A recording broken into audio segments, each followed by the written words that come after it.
नहीं, राधे राधे राधे राधे करते रहते हैं, बात करना है। क्या बात करेंगे, पैसा मांगे भगाओ सबको। भगा दिए। गौतम बुद्ध जी कहते रहे कि सेठ जी आपसे 5 मिनट मुझे कोई जरूरी बात करनी है। सेठ जी सुनने को तैयार नहीं। गौतम बुद्ध जी अपने शिष्यों को लेकर आ गए। फिर 1 हफ्ता के अंदर में गौतम बुद्ध जी बड़े परेशान नजर आ रहे थे। बोले शिष्यों, मेरे बच्चों, चलो सेठ जी के पास चलना है, जरूरी काम है मेरा। फिर सबको शिष्यों को लेकर आए। सेठ जी ने बोला कि पहली बार भगाए शांति नहीं मिले। दरबानों को बोले बाबा जी लोग को बढ़िया से पिटाई करो, कोई काम दाम है नहीं, राधे राधे राधे राधे करने चले आते। हे भगवान, गौतम बुद्ध जी के साथ में शिष्यों को जमकर पिटाई हुई। गौतम बुद्ध जी का सर फूट गया, लहू लुहान हो गए। गौतम बुद्ध जी केवल एक बात कह रहे थे, हे सेठ जी आपसे 10 मिनट 5 मिनट मुझे कुछ जरूरी बात करनी है, मेरे पास टाइम नहीं है, मैं नहीं बात करूं, चलो। उसके बाद में गौतम बुद्ध जी 1 साल के लिए तीर्थ यात्रा को चले गए। तीर्थ यात्रा से 1 साल के बाद जैसे ही लौटे, आज गौतम बुद्ध जी बड़े परेशान नजर आ रहे हैं। शिष्यों ने पूछा, गुरुदेव आप क्यों बड़े परेशान नजर आ रहे हैं? बोला, अरे मेरे बच्चों बाद में बताऊंगा, चलो चलो उसी सेठ जी के पास में। बच्चे परेशान, बोले उसी दरवाजे से हमें इतनी पिटाई हुई, इतनी अपमान हुआ, फिर भी गुरुदेव कहते चलो सेठ जी के पास में। अब बच्चे ने गुरु आज्ञा है, पालन तो करना ही है। अब बच्चे मिलकर गौतम बुद्ध जी के साथ में फिर से उसी सेठ जी के घर गए। लेकिन सज्जनों, आज पता है क्या हुआ? आज उस घर में, वो आलीशान मकान में, वो बिल्डिंग में कोई दरबान नहीं है। आज उस घर में ना ही कोई दरबान है, ना ही कोई सेठ जी है।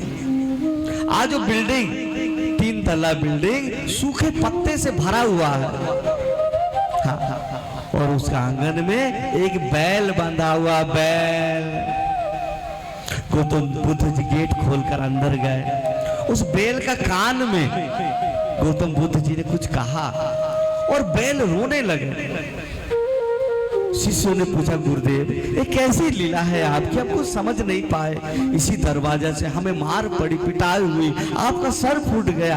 आज यहाँ पर एक बैल खड़ा है और बैल के कान में आपने कुछ कहा और बैल रो रहा है। हे गुरुदेव ये क्या लीला है आपकी? गौतम बुद्ध जी ने कहा, हे मेरे बच्चों, ये वही सेठ जी है जो आज मेरे सामने में बैल बनकर खड़ा है। उस समय इस सेठ जी का संस्कार था, उसकी संस्कार बस संत आए इसके दरबार में, आओ मैं तुम सत्संग करो, मेरे संग करो, 10 मिनट तुम मेरी बातों को सुनो, मैं तुम्हारा बिगड़ी बना दूंगा।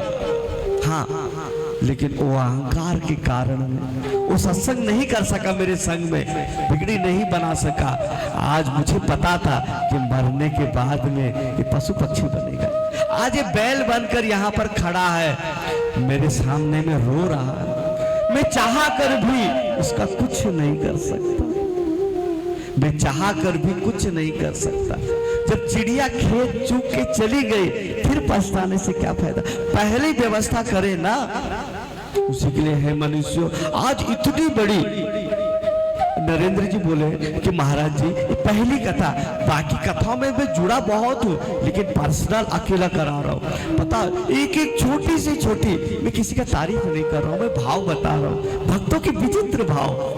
छोटी सी छोटी चीज को एक एक, जैसे बच्चों को ध्यान रखते हैं ना, वैसे एक एक चीज का ध्यान। महाराज जी ये डेकोरेशन होगा, ये वाला पीताम्बर ऐसे लगेगा, यहाँ पर ऐसे स्टेज बनेगा, हम ऐसे अनाउंसमेंट करेंगे। इसी कहते भाव। वो भगवान ने इतनी भाव दिए, विश्वास कीजिए, मेरा कथा करते हुए 18 साल हो गया। 18 साल में ऐसा भक्त तो आज तक मुझे नहीं मिला। एक बार ताली बजाकर मैं इनका स्वागत करता हूँ। ये नहीं कि कोई सामने बैठा है कथा करा रहा है तो उसका मैं तारीफ करूं, ऐसा नहीं है। मैं दिल से बोल रहा, व्यास आसन की महिमा, हाँ, कि ऐसे भाव मुझे देखने को बहुत कम मिला। मैं बोलता हूँ मेरे अंदर भी इतनी भाव नहीं, उसके अंदर इतनी भाव। आरती, वो आरती देखो कितना सुंदर सजा कर, महाराज जी 10-15 आरती करेंगे। धन्य भक्त, ऐसे भक्त को भगवान भी देखकर प्रसन्न हो जाते हैं। एक बार प्रेम से बोलो हाँ। आज गौतम बुद्ध जी कह रहे हैं कि आज सेठ जी मेरे सामने में बेल बनकर खड़ा है, मैं चाह कर भी इसका कुछ नहीं कर सकता। इसी के लिए सज्जनों, समय रहते अपना कल्याण के लिए सोच लो। ये जो मनुष्य का शरीर मिला है ना हम लोगों को, इसे अपना पैतृक संपत्ति मत मानना कि फिर से दोबारा हमें मिल जाएगा। कबहु करी करुणा नर देहि, देश बिनु हेतु स्नेहि।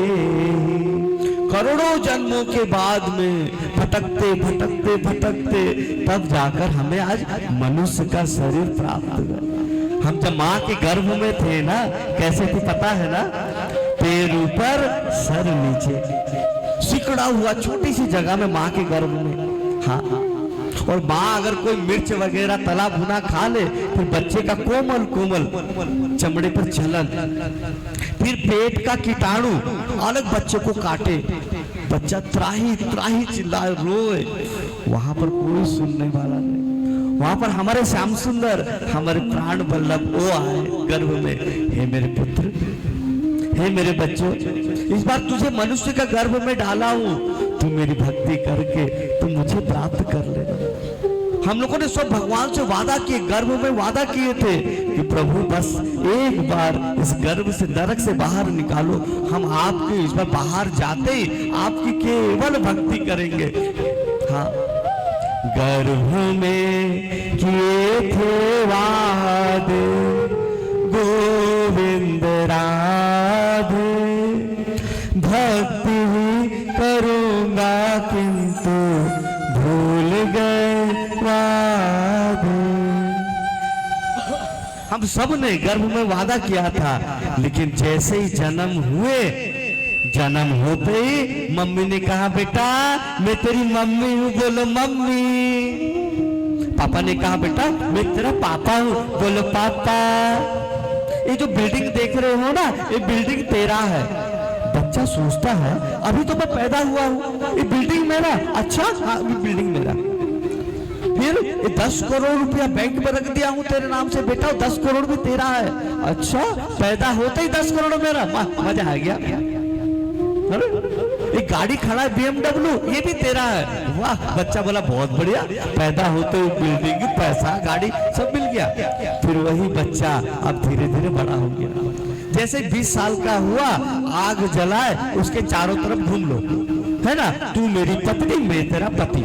ये क्या बात भाई? इसको अपना पति पत्नी मान लिए, और जो अपना सच्चे पति है उसको हम भूल गए, है ना। देखो हमारे हिंदू शास्त्र देखो, आग जलाओ उसके चारों तरफ घूम लो, तो पूरा पति पत्नी बन जाते हैं। ये देखो बंधन, कैसे माया, कैसे बंधन फैलाया, और जो सच्चे पति है उसको हम भूल गए। असनम में बसनम में, दारा में, बंधु वर्गो में, इति में कुर्बान, मेरा माँ, मेरा बाप, मेरा पैसा, मेरा गाड़ी, मेरा बच्चा, मैं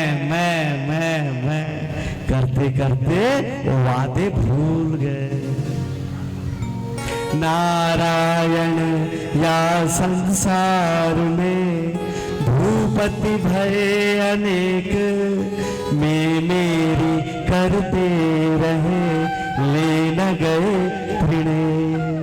हो कब होगी ना भजनवा, कैसे बीतेगी, हो कब होगी ना भजनवा, कैसे बीतेगी, कैसे बीतेगी मेरे भैया, कैसे बीतेगी, कैसे बीतेगी भैया, कैसे बीतेगी, बाबा बोलो रे बेईमानवा, कैसे बीतेगी, बाबा बोलो रे बेईमानवा, कैसे बीतेगी, कब होगी ना भजनवा, कैसे बीतेगी, कब होगी ना भजनवा, कैसे बीतेगी।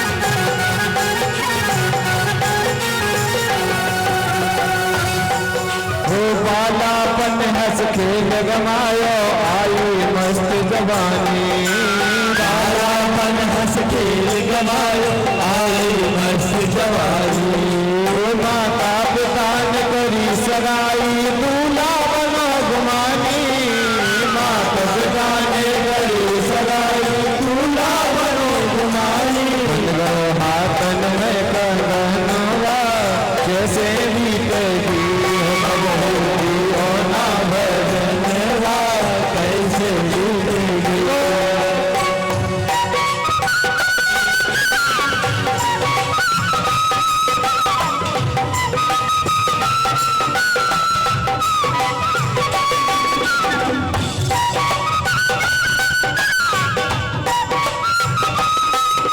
ताली बजाते हुए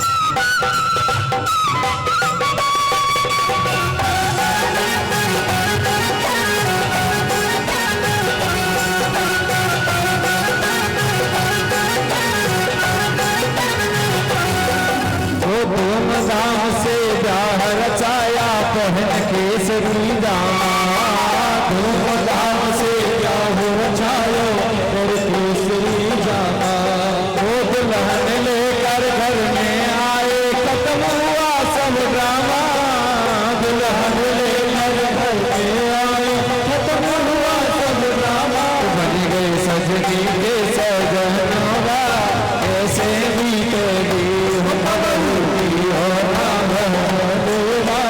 कैसे बीतेगी बहू की और भगनवा कैसे बीतेगी बहू की और भगनवा कैसे बीतेगी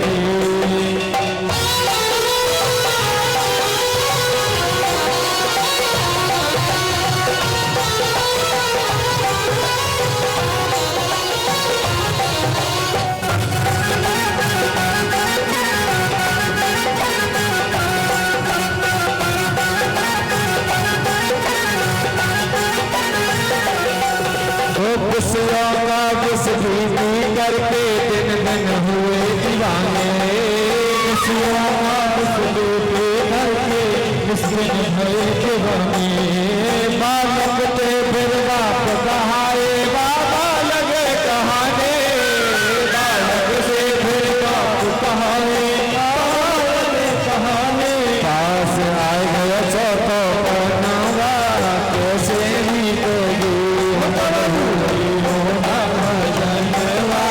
कैसे बीतेगी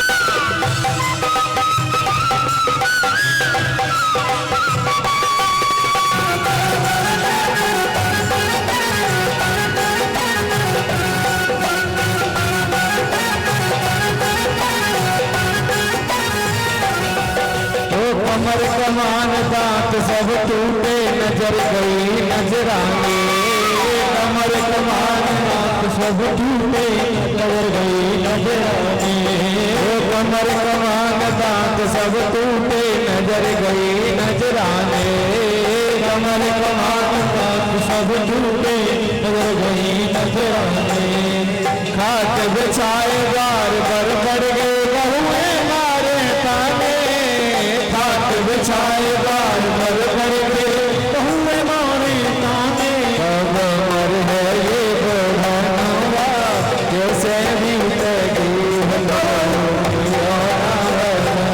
कैसे बीतेगी कैसे बीतेगी मेरे भैया कैसे बीतेगी कैसे बीतेगी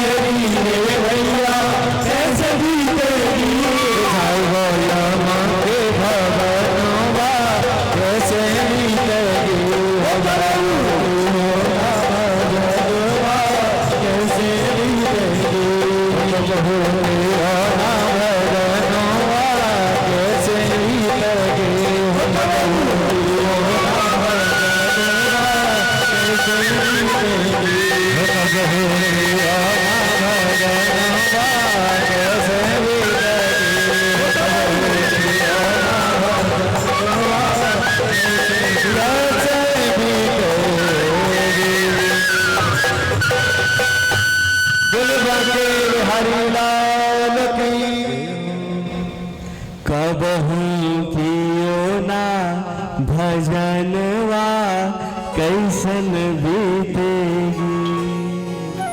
अजी देखा जाएगा, अब भजन नहीं किए देखा जाएगा। देखा क्या जाएगा भाई, बोलो भोगा जाएगा। हाँ भोगा जाएगा। कहते हैं जब हम मरते हैं ना तो यमदूत लोग जो भजन नहीं करते, यमदूत लोग आते हैं, शरीर से प्राण को खींचकर जबरदस्ती पिटाई करते हुए खींचते हुए लेके जाते हैं। हाँ वो दर्द कैसा होता है, जन्म और मृत्यु का दर्द। देखो हम लोगों तो अभी मरे नहीं है, लेकिन मरने का भय है। क्यों? अरे कभी बच्चे का बोलते हैं ना, दूध का जला हुआ छाछ को भी फूंक के पीते हैं, कहते हैं ना। तो हम तो अभी मरे नहीं है, तो हम क्यों मृत्यु से डरते हैं? अनंत बार हम मरे हैं। जन्म और मृत्यु का जो दर्द होती है, जो पीड़ा होती है ना, इसी के लिए अंदर में हमको पता है। तो लेकिन जो भजन करता है फिर उसको मृत्यु का भय नहीं रहता। फिर वो यमराज आते उसके सामने में हाथ जोड़कर बोलते, प्रभु आपका बनाया हुआ सृष्टि में आपका समय हो गया, अगर महापुरुष चाहे तो फिर चले, तो बोलेगा मुझे और कुछ दिन काम है तो रुक लेते। वो अपना इच्छा से जाते हैं। ये है भजन करने और ना करने वाला। इसी के लिए सज्जनों, आज कथा का पहला दिन है, तो आज हम लोगों ने क्या सीखा? आज हम लोगों ने ये सीखा कि ये जो शरीर है ये बहुत महत्वपूर्ण है। इस शरीर ही हमें भगवान को मिला सकता है, और कोई शरीर नहीं है। हम सोचे हम कुत्ता बनकर, गधा बनकर, सुअर बन के भगवान को पा लेंगे, संभव नहीं। तो आज सबसे पहले मानव शरीर का महत्व बताया गया, और दूसरा कि इसी शरीर से हम अपने लक्ष्य को प्राप्त कर सकते हैं। और हमारा लक्ष्य क्या है? आनंद प्राप्ति, यानी कि भगवान को प्राप्त। आज की कथा का सार आप लोगों को बताया गया। देखिए आज कथा का पहला दिन था, है ना? हाँ समय भी हो गया, आज पहला दिन है कि नहीं? तैयारी में थोड़ा व्यवस्था में भी समय लगा, है कि नहीं? तो थोड़ा सा लेट से प्रारंभ हुई, लेकिन कल ठीक 6 बजे से कीर्तन प्रारंभ हो जाएगी। हमारे भैया लोग 5:30 बजे वहां से निकलेंगे, 6 बजे पहुंचेंगे, और 6 बजे से 6:30 बजे तक जमकर आधा घंटा कीर्तन होगी, और ठीक 6:30 बजे मैं आ जाऊंगा। 6:30 से 9:30 बजे तक कथा होगी। तो आप लोगों को कितना बजे आना है? 7 बजे, है ना? नहीं, व्यास जी आने से पूर्व कहते हैं, भागवत की अभी आगे आएगा विषय, कि भागवत का कथा सुनने का नियम, व्यास जी आने से पूर्व स्थान पर पहुंचे। माता रानी का दरबार है ना? माँ के दरबार को सबसे पहले झाड़ू करके स्वच्छ करें। देखो कथा का नियम बता रहा हूँ आप लोगों को, सबसे पहले स्वच्छ करें, उसके बाद हमारे संगीत वाले भैया लोगों आएंगे, ये लोगों साउंड वाले भैया आएंगे, कीर्तन प्रारंभ होगा। जमकर आधा घंटा हम सब मिलकर कीर्तन करेंगे। कीर्तन के बाद, कीर्तन करने से हमारा मन, बुद्धि, वाणी पवित्र हो जाएगा। उसके बाद में फिर हम लोग कथा श्रवण करेंगे। ठीक है? तो कल आप सबको 6 बजने से 10 मिनट पहले यहाँ पर उपस्थित होना है। हाँ, और दूसरी बात कि देखिए ये जो कथा हो रही है ये सामूहिक कथा है, किसी व्यक्ति विशेष का कथा नहीं है। हाँ, इसी के लिए बैनर में भी, पर्चा में भी आप लोगों ने देखे होंगे, इसमें लिखा है कि समस्त नगरवासियों की तरफ से। मैंने कहा कि नरेंद्र जी आपका नाम डाल दे, आपकी तरफ से बोला ना महाराज जी मेरी क्या हैसियत में कथा कराओ, ये तो माता रानी की, ठाकुर जी की कृपा हो गई है, आप आए। मैंने बोला कि चलो सत्संग हो जाए, है ना? तो ये कथा अब सबकी कथा है, तो आप जो लोग अभी तक नहीं आ पाए, उनको खबर नहीं है, तो हर माताओं को, हर भैया को आज यहाँ से एक आज्ञा मिल रही व्यास आश्रम से कि हर माता अपने घर जाएंगे जब कथा के बाद में, कल सवेरे अपने आस पड़ोस पे 5 माताओं को खबर देंगे। ठीक है। आप सोचो हर माता अगर 5 माताओं को कवर देंगे तो कल यहाँ तो पूरा भर जाएगा मंडली, और जितनी भरेगी उतना रस बरसेगा, है कि नहीं। देखिए हम खुद भी कथा सुने, उसका जो हमें लाभ हो रहा, किसी को बुलाकर भी कथा में ले आए ना तो उसका भी परसेंट हमें मिलती है ना। तो आप सबको निवेदन है, प्रार्थना है कि हमारे द्वारा नरेंद्र जी मिलकर जितने भी हम प्रचार कर सके हम लोगों ने करा। अब आप लोगों की बारी है कि नहीं। हर माताएं, हर भक्तजन 5-5 माताओं को खबर दे कि चलो भाई महाराज जी आए हुए हैं, कथा चल रही है। फिर कथा के बाद में भोजन का भी व्यवस्था है। हे भगवान, देखो कैसी कृपा पर कृपा बरस रही है। कथा के बाद में आपको जाके घर में रोटी बनाना नहीं है, यहीं पर रोटी सब्जी चकाचक बनी हुई है। कथा के बाद प्रसाद पाकर जाना है कि नहीं। तो समस्त भक्तों को खबर दे, अधिक से अधिक मात्रा में कथा में आए और इसका पूर्ण लाभ हो। ठीक है, एक बार प्रेम से बोलो। हाँ, एक छोटा सा भजन, उसके पश्चात फिर आरती करेंगे। हाँ, बताइए।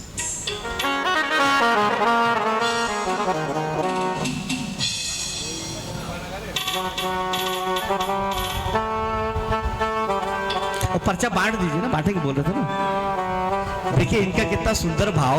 बोले महाराज जी आप लोग कौन गाएंगे और भक्त जन इसको पारित पर फिर गाएंगे। तो हम लोग कौन एक बार गाएंगे और आप लोग उनके पास पर्चा है, पढ़ कर आप लोग भी गाने का प्रयास कीजिएगा। देखिए हम लोग जितना भजन गा सके अधिक से अधिक उतना हमारा मन शुद्ध होगा। ठीक है।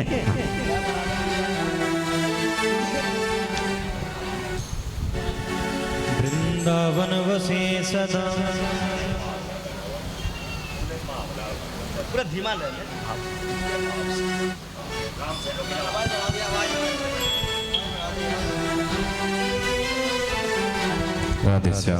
वृंदावन वसे सदा, वृंदावन वसिए सदा, कल्प छाव ब्रजवासिनी को आसरा, श्री राघव की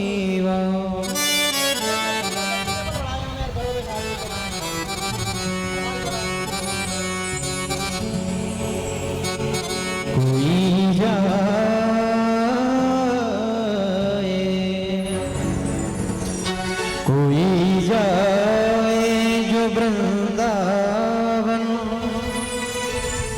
मेरा पैगाम ले जाना।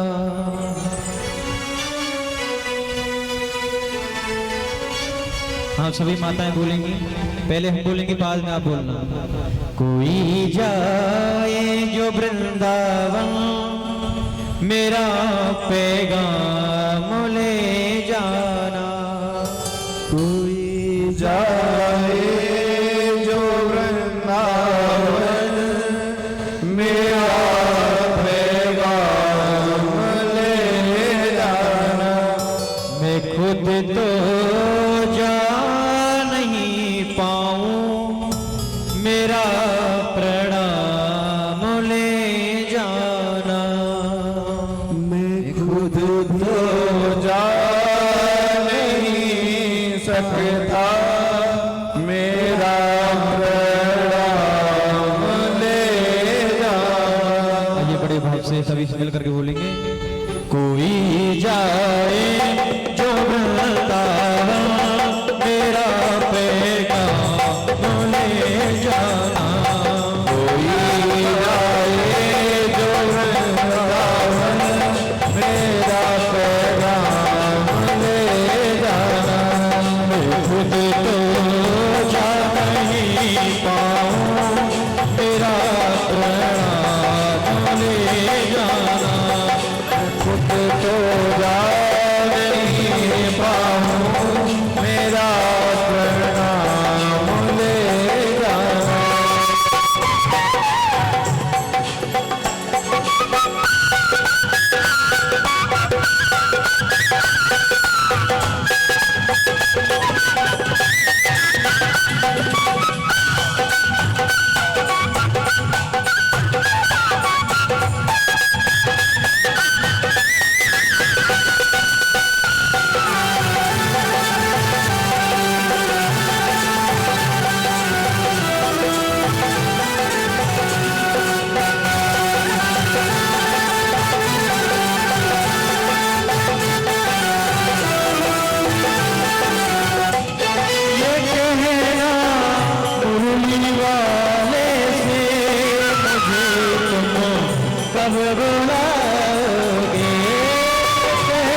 से धो,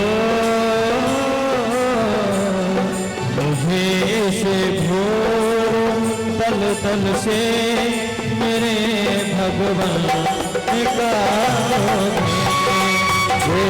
से धो तल तल से मेरे भगवान ले जाना।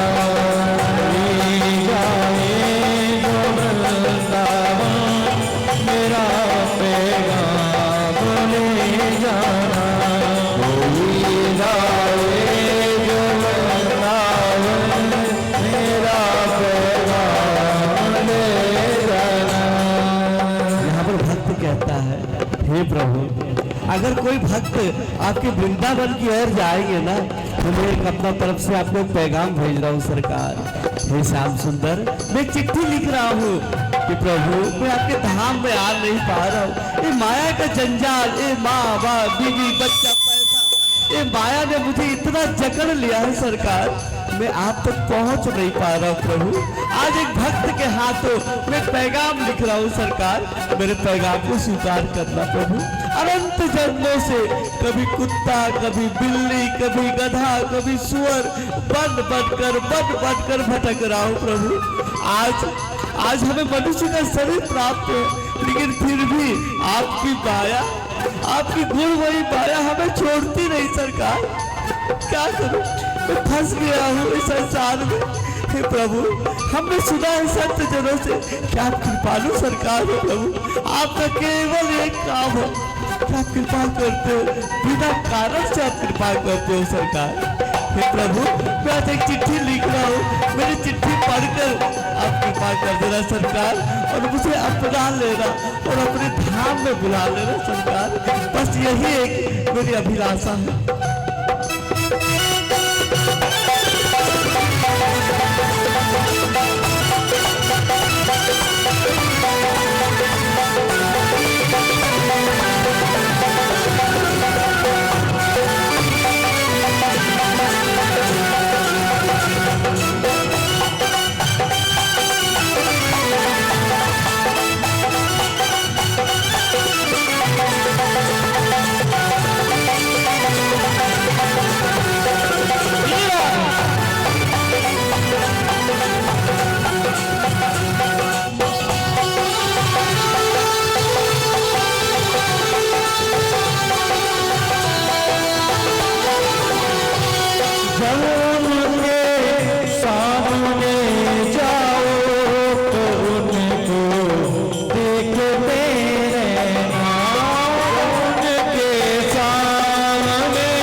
कुछ नहीं कहना, मेरा जो हाल पूछे तो जुबान से कुछ नहीं कहना।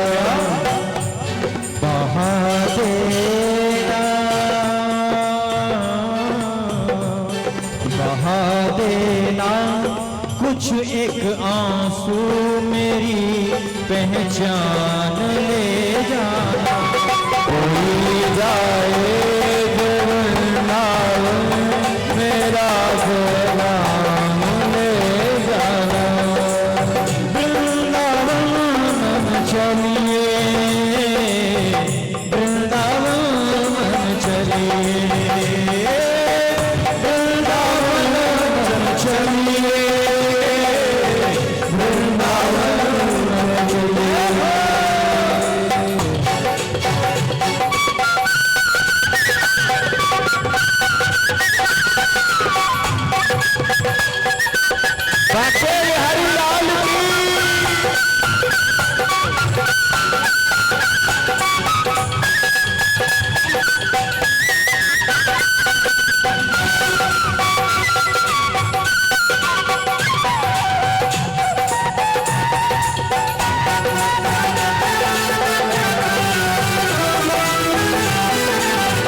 वृंदावन है ना, वो वृंदावन रसिकों की राजधानी है।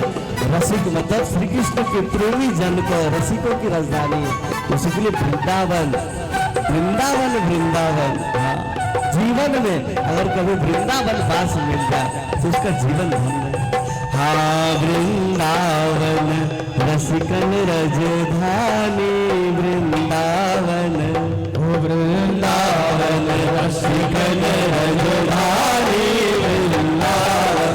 हाँ, वृंदावन रसिकन रजधानी वृंदावन, वृंदावन रसिकन रजधानी वृंदावन। हाँ, वृंदावन ओ वृंदावन, हाँ वृंदावन ओ वृंदावन, वृंदावन वृंदावन वृंदावन रसिकन रजधानी वृंदावन। हाँ, वृंदावन रसिकन रजधानी वृंदावन।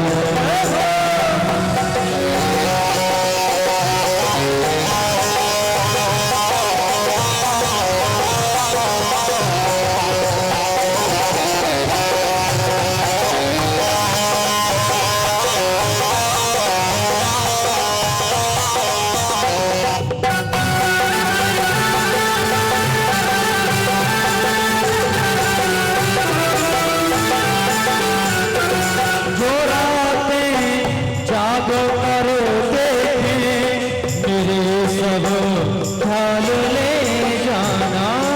जो रातें जाग कर देखे मेरे सब ख्वाब ले जाना। मेरे आंसू तड़प मेरे सब ये भाव ले जाना। मेरे आंसू तड़प मेरे सब भाव ले जाना। न ले जाओ, न ले जाओ अगर मुझको मेरा सामान ले जाना। न ले जाओ अगर मुझको मेरा सामान ले जाना। कोई जाए जो सभी गाइए मेरा पैगाम ले जाना।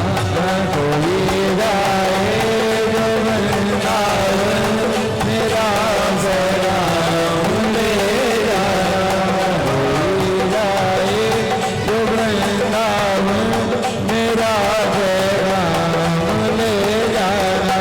मेरा पैगाम ले जाना। मेरा पैगाम ले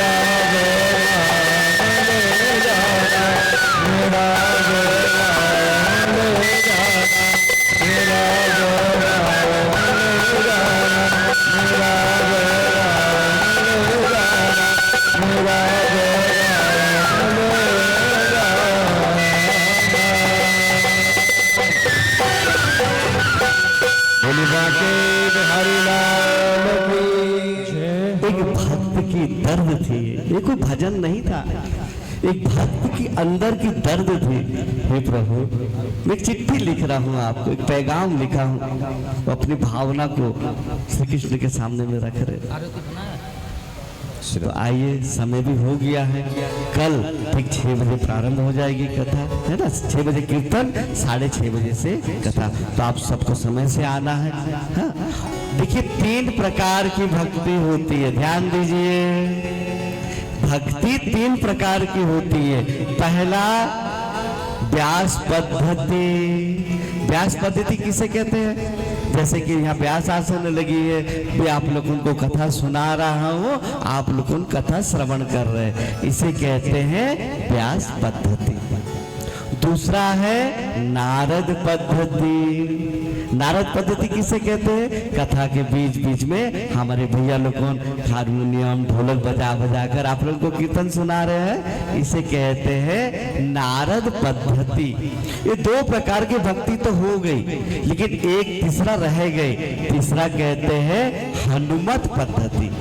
हनुमत पद्धति किसे कहते हैं? या ढोलक बजे, मंजीरा बजे और भक्त खड़े होकर नृत्य करके अपने प्राण वल्लभ को रिझाए।